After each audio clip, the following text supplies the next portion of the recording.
4차 로잔 대회와 한국교회 영적 대각성을 위한 우리 기도회로 모이게 되어서 감사합니다. 하나님의 나라를 꿈꾸고 또 세계 선교의 완성을 위해서 헌신하시는 여러분들 함께 모이게 된 것 하나님의 크신 은혜인 줄로 믿습니다. 저희 교회 성도님들 중에서는 아마 범우교회 처음 오셔서 이제 예배드리는 분들도 계실 것입니다.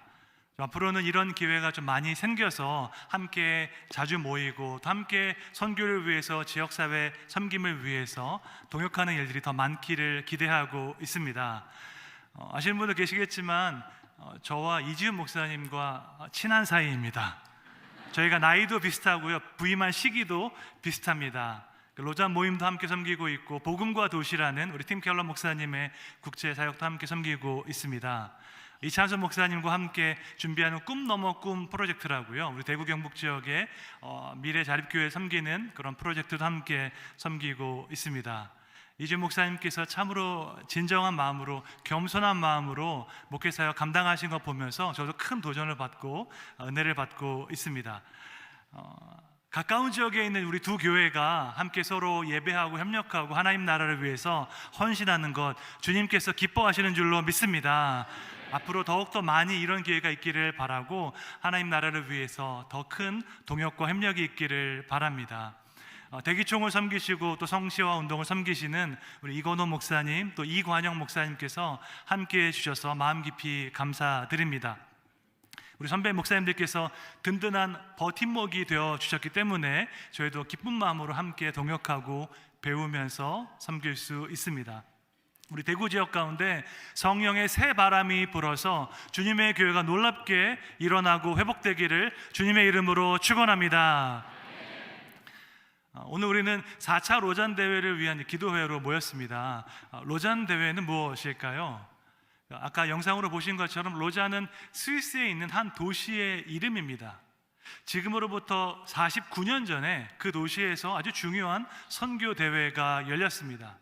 미국의 빌리 그레함 목사님과 영국의 존 스토트 목사님께서 세계 복음화를 위한 아주 중요한 선교 대회를 조직하셨습니다. 로잔 대회 역사와 의의를 말씀드리기에는 시간이 부족합니다. 핵심적인 것만 말씀드리자면 로잔은 세계 선교 운동입니다. 전 세계에서 선교 사역을 감당하시는 분들께서 자발적으로 모인 연합 공동체입니다. 범호교회도 선교를 열심히 하는 것으로 알고 있는데 선교를 해보신 분들은 아시겠지만 한 교회나 한 단체의 힘만으로 선교를 감당할 수가 없습니다. 우리 앞에 놓인 이 과업은 너무나 크기 때문에 함께 연합하고 동역하고 협력하는 것이 너무나 당연한 일입니다. 그러한 목적을 위해서 모인 것이 바로 로잔 선교 대회입니다. 그런데 로잔 대회를 이해하는 데 있어서 중요한 키워드가 한 가지 있습니다. 그것은 바로 복음주의라는 단어입니다. 세계 선교를 감당하는 사람들 중에서 복음주의 신앙을 가진 사람들이 함께 모인 공동체가 바로 로잔 운동입니다. 그러면 복음주의는 무엇일까요? 복음을 믿으면 복음주의일까요?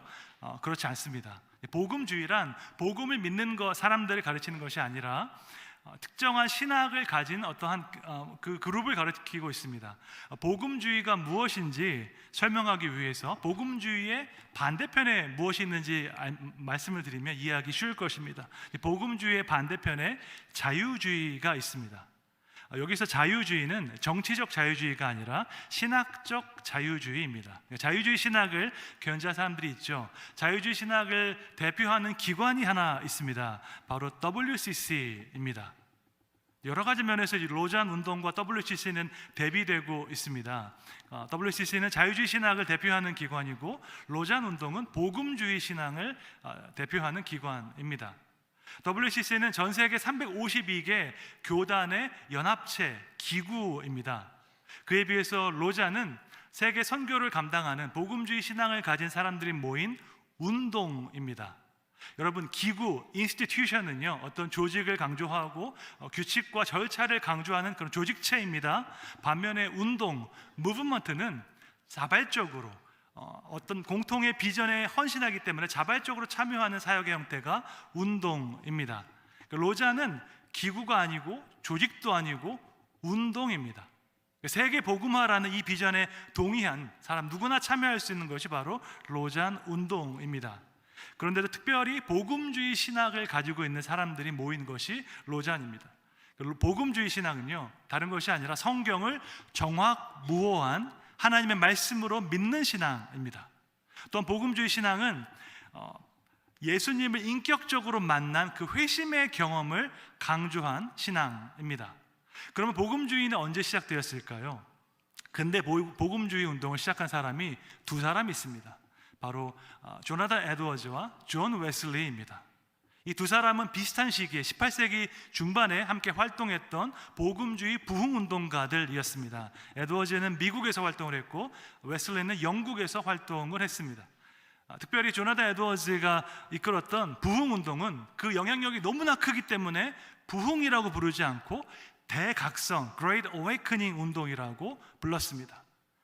제가 미국에서 공부할 때 그 대각성 운동이 시작되었던 노스햄튼이란 마을에 가본 적이 있습니다. 제가 있었던 보스턴에서 차를 타고 서쪽으로 2시간 정도 가면 나오는 아주 작은 마을이었습니다. 대각성 운동이 시작된 교회가 있는데요, 그 교회가 그렇게 크지 않습니다. 지금 우리가 모인 이 교회 사이즈의 3분의 1 정도 되는 교회입니다. 그런데 그곳에 모인 성도들이 뜨겁게 기도하며 성령의 능력을 체험했을 때 그곳으로부터 대각성 운동이 시작되었습니다. 그에 비하면 지금 이 자리에 모인 사람들은 훨씬 더 많은 숫자가 있고요, 우리가 가진 영향력과 재정은 훨씬 더 큰 것입니다. 그럼에도 불구하고 지금 이 시대에 부흥을 이야기하는 사람들은 훨씬 더 적습니다. 대부분 하는 이야기가 있죠. 이제 부흥의 시대는 끝났다, 영광의 시대는 다 끝났다라고 말하는 사람들이 훨씬 더 많습니다. 하지만 기독교 역사를 실제로 살펴보면 그 이야기는 옳은 말이 아닙니다. 왜냐하면 실제로 부흥운동이 일어나고 실제로 대각성 운동이 일어난 곳에 가보면 하나님께서 얼마나 적은 사람들을 통해서 놀라운 일을 행하셨는지 우리가 알 수 있기 때문입니다. 예를 들어서 영국에서 세계 선교 운동을 주도했던 황금기, 선교의 황금기가 있었습니다. 우리가 잘 알고 있는 수많은 국제 선교 단체들이 영국에서 시작되었습니다. 해가 지지 않는 나라가 되어서 영국의 최고의 엘리트 선교사들이 전 세계로 나갔던 그런 역사가 있었습니다. 그런데 그 일이 어떻게 시작된 줄 아십니까? 캠브리지 대학을 졸업한 7명의 대학생들이 중국 선교사로 헌신했을 때 그 일이 시작되었습니다. 영국 최고의 대학을 졸업한 학생들이 당시의 땅끝이라고 생각되는 중국 선교사로 헌신했을 때 영국 사회가 큰 충격을 받았습니다. 아니, 선교는 교육을 받지 못하고 뭔가 중상위권 아래에 있는 사람들이 하는 그런 사역인 줄 알았는데 이렇게 사회의 엘리트가 선교에 감당하는 것을 보고 영국 사회가 큰 충격에 빠졌습니다. 유명한 일화가 있지 않습니까? 캠브리지 7의 리더격인 C.T. 스터드가 있었습니다. 그는 캠브리지 대학의 졸업생일 뿐만 아니라 당시에 영국에서 제일 유명한 크리켓 선수였습니다. 오늘날로 따지면 축구 선수 메시와 같이 유명한 사람이었습니다. 그런데 그 사람이 중국 선교사가 되겠다고 하니까 그의 가족들이 만류했습니다. 왜 너 같은 인재가 선교사가 되려고 하느냐, 그건 너무 지나친 희생이 아니냐라고 만류했던 것입니다. 그때 C.T. 스터드가 했던 말이 있습니다. 아주 유명한 말입니다. 예수 그리스도가 진정 하나님이시고 그분이 진정 나를 위해 죽으셨다면 내가 그분께 드리는 그 어떤 것도 결코 지나친 희생이 아닙니다 라고 고백했습니다. 여러분, 이 말 한마디가 수많은 영국의 대학생들과 청년들의 마음을 움직였습니다. 예수님이 정말로 하나님이시고 그분이 돌아가신 것이 다른 사람 위해서가 아니라 정말로 나를 위해 죽으셨다면 내가 그분께 드리는 그 어떤 것도 결코 지나친 희생이 아니다라고 고백했습니다. 이 신앙을 실천했던 7명의 대학생들이 있었기 때문에 영국이 당시 최고의 선교 강국이 될 수 있었습니다. 150년 전에 이 일이 있었는데 이 일을 행하셨던 하나님, 오늘도 동일한 일을 행하실 줄로 믿습니다. 300년 전에 미국에서 놀라운 대각성 운동을 일으키셨던 그 하나님께서 오늘도 동일한 역사를 일으키실 줄로 믿습니다. 하나님은 어제나 오늘이나 변함이 없으십니다. 하나님의 능력과 하나님의 주권은 변함이 없으신 줄 믿습니다. 문제가 있다면 그분의 능력과 그분의 주권을 믿지 못하는 우리의 믿음에 문제가 있는 것입니다. 오늘은 역대하 7장 말씀을 중심으로 하나님의 능력과 주권을 믿는 기도, 부흥을 위한 기도에 대해서 말씀을 드리고자 합니다. 오늘 본문 역대하 말씀은 히브리어 성경에서 가장 마지막에 나오는 책입니다. 우리가 보고 있는 구약 성경과 히브리어로 된 구약 성경의 그 순서가 조금 다릅니다. 대부분은 비슷한데 히브리어 성경은 시가서가 중간에 있는 것이 아니라 맨 뒤에 있습니다. 시가서가 맨 뒤에 있고, 그리고 나서 맨 마지막에 나오는 책이 있는데 역대상, 역대하가 맨 마지막에 나옵니다. 왜 그럴까요? 열왕기상과 열왕기하, 역대상, 역대하가 기록된 시기가 다르기 때문입니다. 열왕기는 바벨론 포로 이전에 적혔고, 역대기는 바벨론 포로 이후에 기록된 책입니다. 언뜻 보기에 열왕기서나 역대서나 다 비슷하게 보일 수도 있겠습니다.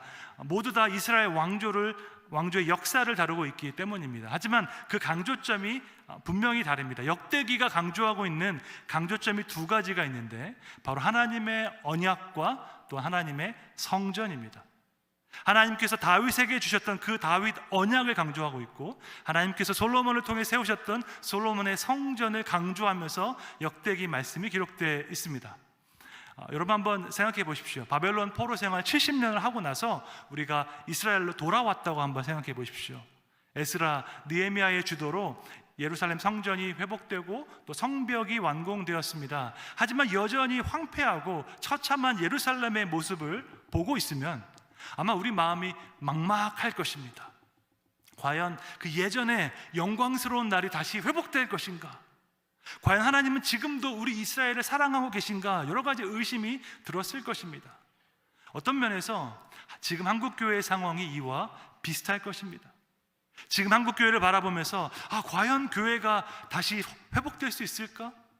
우리가 지금 이 시대에도 부흥을 이야기할 수 있을까? 의심이 들 수 있습니다. 그런 막막한 마음을 가진 우리에게 하나님께서 역대기 말씀을 통해서 그분의 언약을 말씀하고 계십니다. 본문 말씀 역대기 7장 14절은 역대기 전체를 요약하는 말씀이기도 한데요, 역대하 7장 14절 말씀을 함께 읽겠습니다. 내 이름으로 일컫는 내 백성이 그들의 악한 길에서 떠나 스스로 낮추고 기도하여 내 얼굴을 찾으면 내가 하늘에서 듣고 그들의 죄를 사하고 그들의 땅을 고칠지라. 아멘. 솔로몬이 성전 건축을 마치고 성전을 봉헌할 때 하나님께서 이 약속을 주셨습니다. 주님의 백성이 범죄하여 황폐하게 되었을 때에 어떻게 우리가 회복을 위해 기도해야 될지 말씀해 주셨습니다. 그럼 우리가 부흥과 회복을 위해서 어떻게 기도해야 할까요? 첫째로 하나님의 주권을 인정하는 기도를 해야 합니다. 오늘 본문 말씀 보면 내 이름으로 일컫는 내 백성이라는 표현이 나와 있습니다. 이것은 하나님의 소유권, 그분의 오너십을 강조한 히브리식 표현입니다. 우리를 부를 때 하나님의 이름으로 부른다 하는 것은요, 우리가 하나님께 속했다는 뜻입니다. 기독교 신앙의 핵심이 한 가지가 있습니다. 그것은 우리가 하나님을 택한 것이 아니라 하나님께서 우리를 택하셨다 하는 사실입니다. 여러분은 이 사실을 믿으십니까? 내가 하나님을 택한 것이 아니라 하나님께서 나를 택하셨음을 믿으십니까? 요한복음 15장 16절에 나와 있습니다. 함께 읽겠습니다. 너희가 나를 택한 것이 아니요 내가 너희를 택하여 세웠나니 이는 너희로 가서 열매를 맺게 하고 또 너희 열매가 항상 있게 하여 내 이름으로 아버지께 무엇을 구하든지 다 받게 하려 함이라. 아멘. 예수님께서 분명하게 말씀하십니다. 너희가 나를 택한 것이 아니요 내가 너희를 택하였다고 말씀하고 계십니다. 이 사실은 우리에게 분명한 용기와 확신을 줍니다.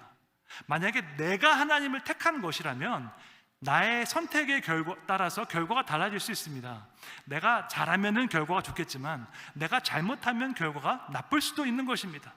하지만 하나님께서 나를 택하셨다면 나의 상태가 아니라 하나님의 주권에 결과가 달려있는 것입니다. 하나님은 신실하시고 그분의 약속은 영원히 변하지 않기 때문에 비록 내가 실패하고 넘어질지언정 그것 때문에 결과가 바뀌지는 않는 것입니다. 그래서 하나님의 주권을 믿는 사람은요, 어떠한 상황에서도 소망을 말할 수 있습니다.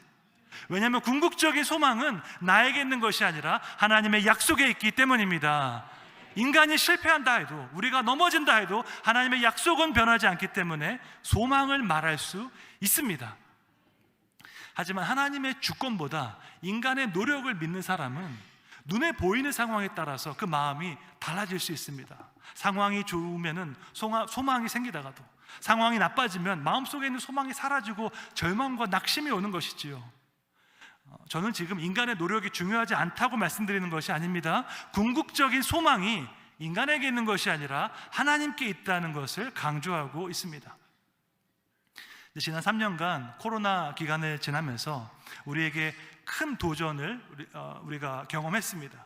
코로나로 인해서 얼마나 많은 교회들이 문을 닫았고 또 어려움을 겪었는지 모릅니다. 지금도 주일 예배가 회복되지 않는 교회가 많이 있습니다. 그러면 한국 교회가 어려워진 것이 코로나 때문일까요? 원래는 한국 교회가 건강하게 사역을 잘했는데 코로나 때문에 우리 한국 교회가 다 어려워진 것일까요? 저는 그렇게 생각하지 않습니다. 세계적인 리더십 분야의 대가 존 맥스웰이 한 말이 있습니다. 모든 문제는 우리 자신을 보여준다라는 말입니다. 이 말은 정말 맞는 말입니다. 어떤 문제가 나타나면 그때 우리의 실체가 나타납니다.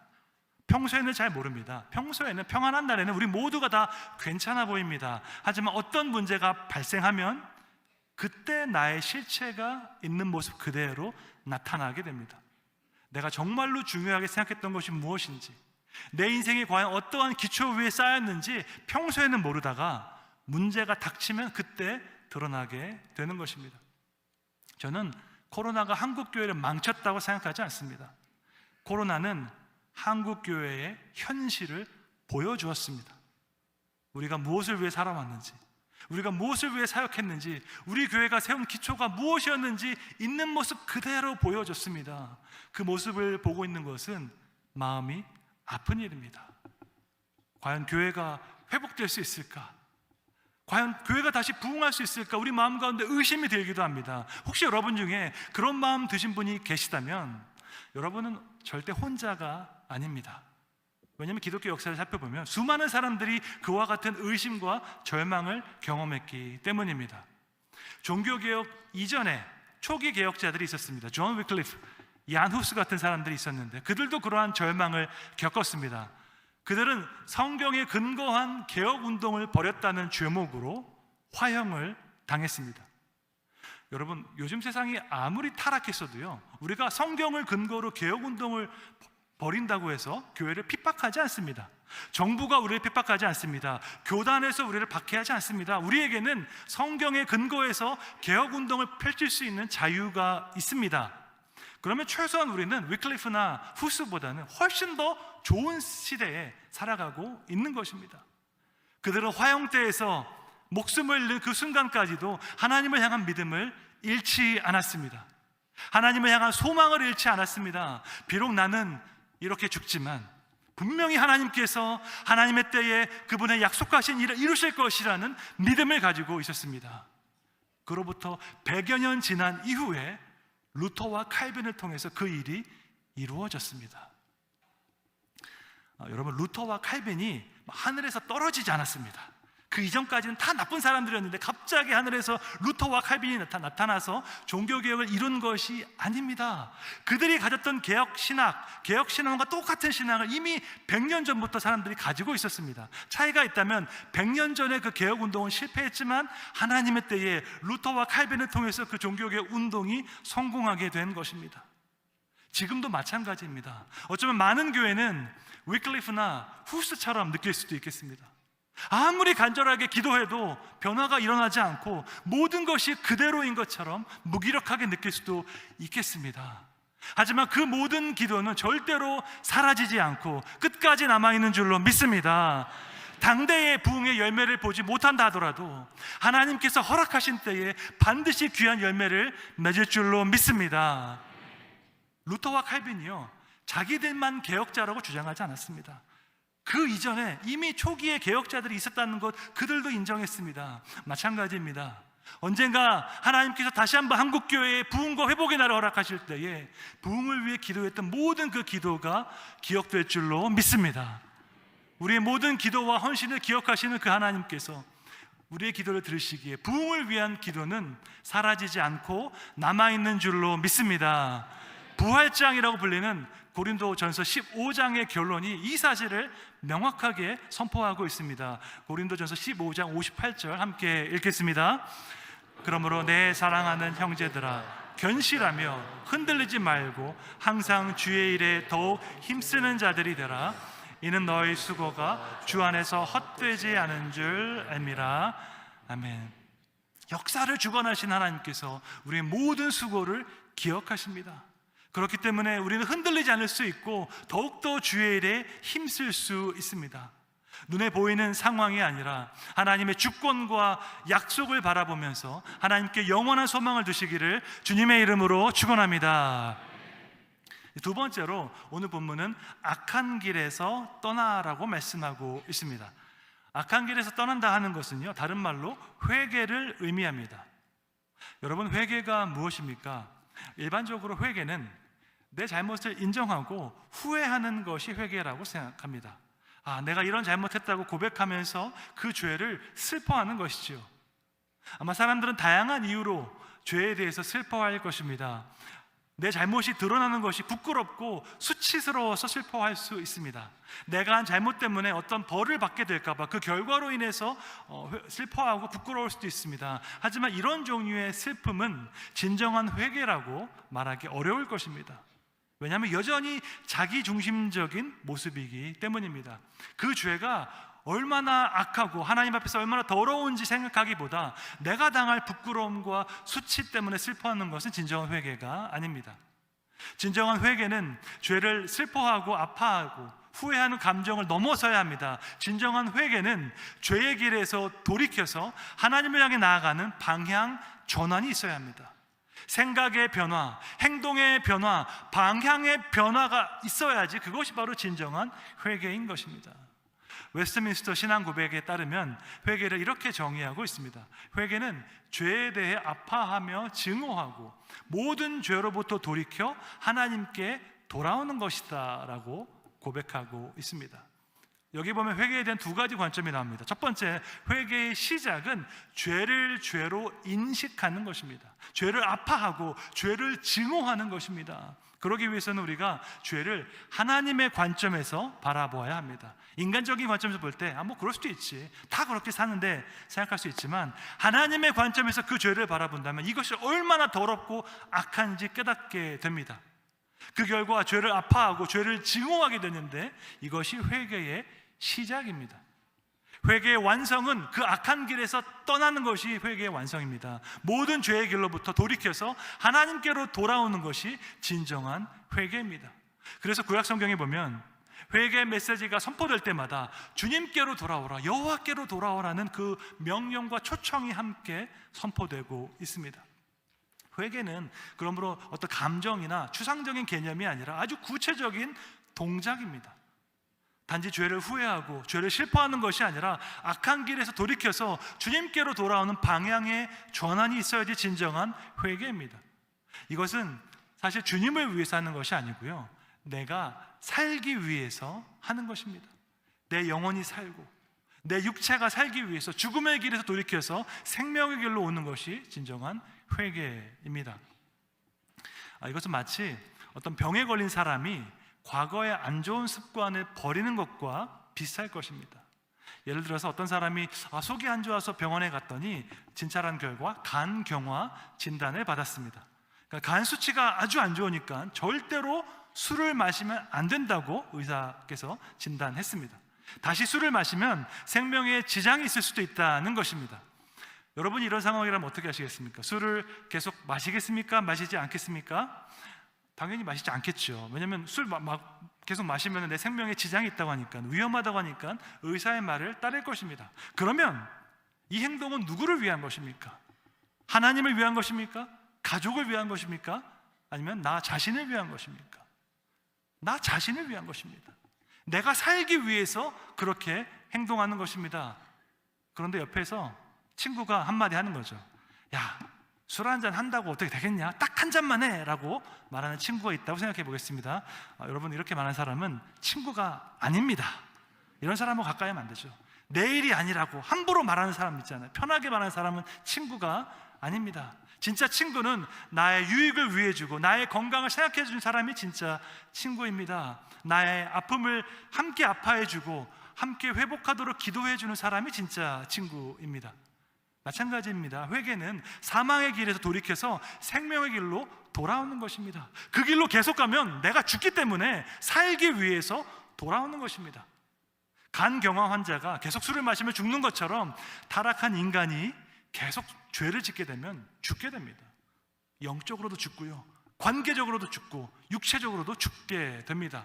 그러므로 회개는 다른 것이 아닙니다. 나를 해치고 나를 죽게 하는 그 죄의 길에서 돌이키는 것이 회개입니다. 완전히 새로운 출발을 해야 하는 것입니다. 오늘날 사회는 포스트 모던 사회입니다. 포스트 모던 사회는 절대적인 진리, 절대적인 기준을 거부하는 사회입니다. 그러니까 포스트 모던 사회의 특징이 있는데 한마디로 말하면 이거죠. 당신은 당신 기준대로 살고 나는 내 기준대로 살겠습니다. 그러니까 제발 당신의 기준을 저에게 강요하지 마세요. 이것이 바로 포스트 모던 사회의 다원주의 가치관입니다. 포스트 모던 사회의 윤리는 딱 한마디로 무엇이 옳고 그른지 내가 결정하겠다 하는 것입니다.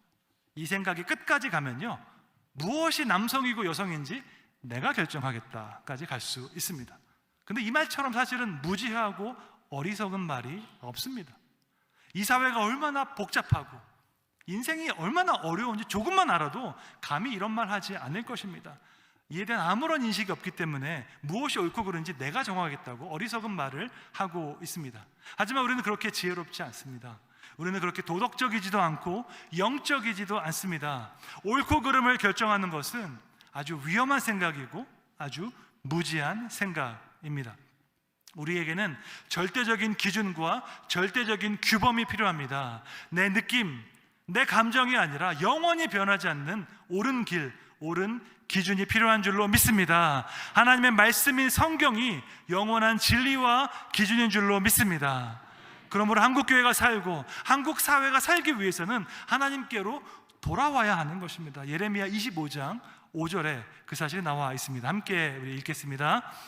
그가 이르시기를 너희는 각자의 악한 길과 악행을 버리고 돌아오라. 그리하면 나 여호와가 너희와 너희 조상들에게 영원부터 영원까지 준 그 땅에 살리라. 아멘. 우리가 악한 길을 떠나서 돌이켜서 주님께로 돌아올 때 진정한 회복이 임할 줄로 믿습니다. 우리나라가 하나님께서 기뻐하시는 의의 길로 돌아오도록 함께 기도해야 할 줄로 믿습니다. 세 번째로 오늘 본문은 스스로를 낮추라고 또한 말씀하고 있습니다. 스스로를 낮춘다 하는 말은요, 다른 말로 겸손하라는 말씀이죠. 여러분, 겸손이 무엇일까요? 겸손은 나 자신을 낮추는 것도 겸손이지만 더 정확하게 표현하면 겸손은 자신을 낮추기보다 자신에 대해서 덜 생각하는 것이 진정한 겸손입니다. 영국의 기독교 사상가 C.S. 루이스는 겸손에 대해서 이렇게 정의했습니다. 겸손은 자신을 낮춰 생각하는 것이 아니라 자신에 대해 덜 생각하는 것이다 라고 이야기했습니다. 여러분, 이 문장은 사실 아주 심오한 진리를 담고 있습니다. 진정한 겸손은 자신에 대해서 덜 생각하는 것이다 하는 것이죠. 그럼 어떻게 해야지 우리가 자신에 대해서 덜 생각할 수 있을까요? 나에 대해서 덜 생각하기 위해서는 하나님을 더 생각해야 합니다.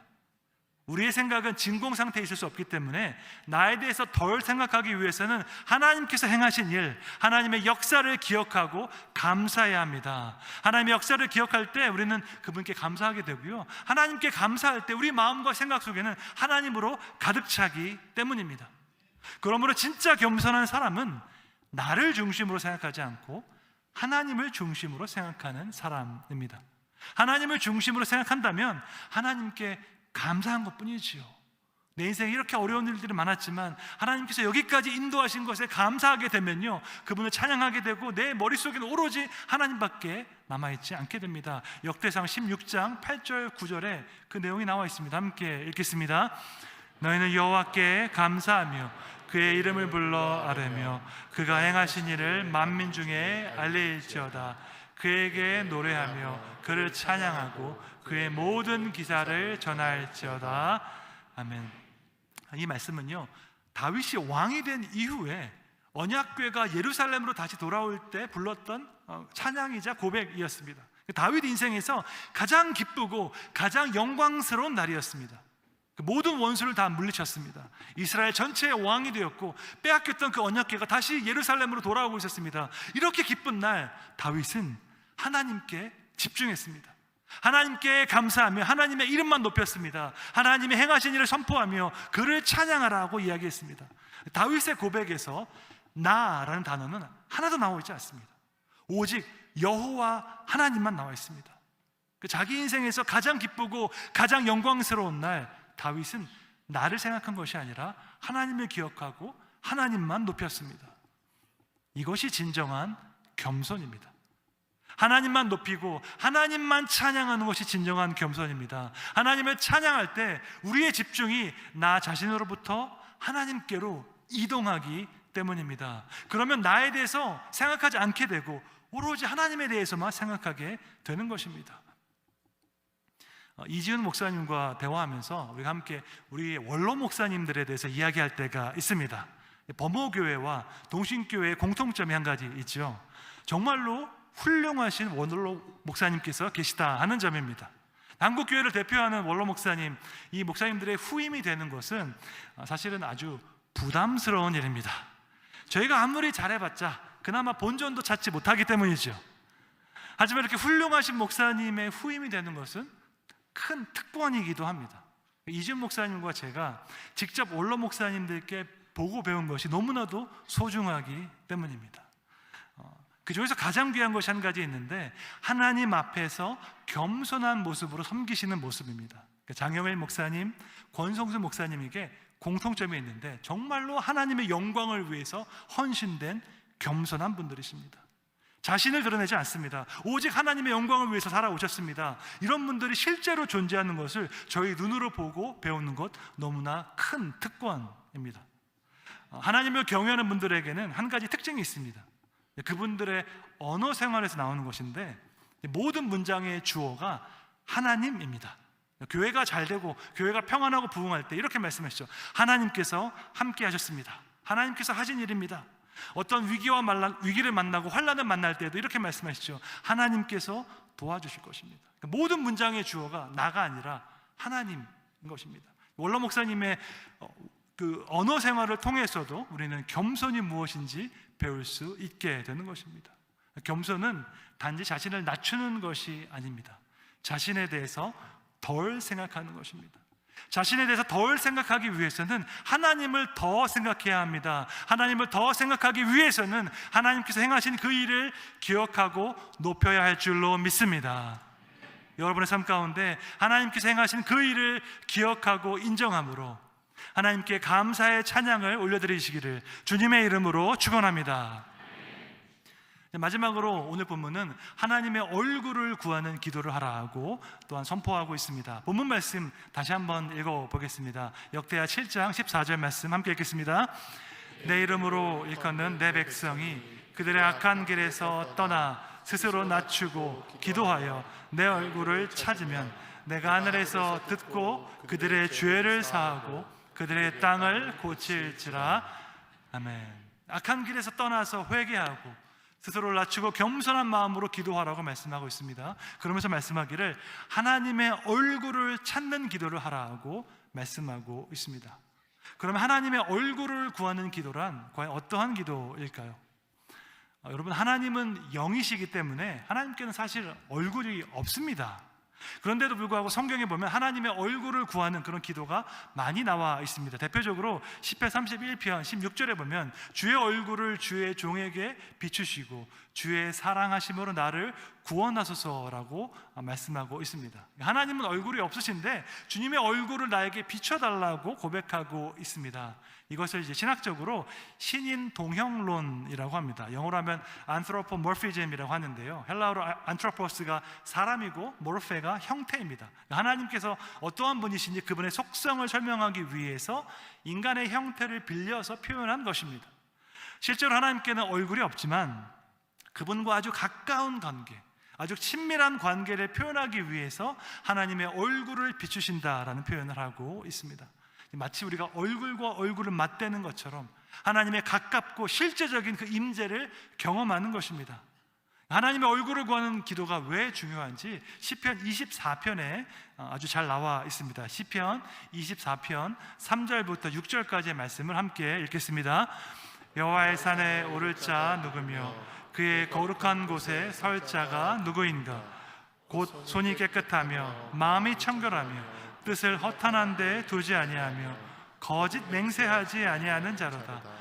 그는 여호와께 복을 받고 구원의 하나님께 의를 얻으리니 이는 여호와를 찾는 족속이요 야곱의 하나님의 얼굴을 구하는 자로다.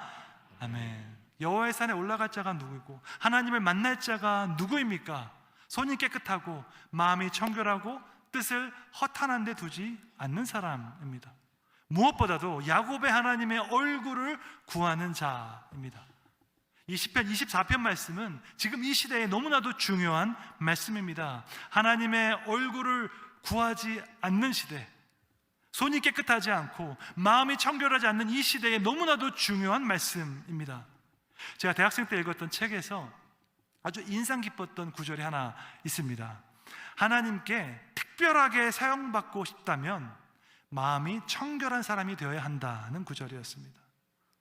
여러분, 우리 모두는 하나님께 특별하게 사용받고 싶습니다. 이 어두운 때에 하나님의 나라를 비추는 희망의 등불로서 사용받기를 원합니다. 그런데 하나님께 특별하게 사용받기 위해서 우리가 해야 할 것이 있다면 청결한 마음을 가진 사람이 되는 것입니다. 죄악으로 우리 손이 더러워지고 마음이 더러워진 사람은 하나님의 사명을 온전히 감당할 수 없기 때문입니다. 우리 손이 깨끗하고 우리 마음이 청결할 때 하나님의 얼굴을 보게 될 줄로 믿습니다. 이것이 바로 예수님의 가르침이었습니다. 산상수훈 마태복음 5장 8절에 나와 있습니다. 함께 읽겠습니다.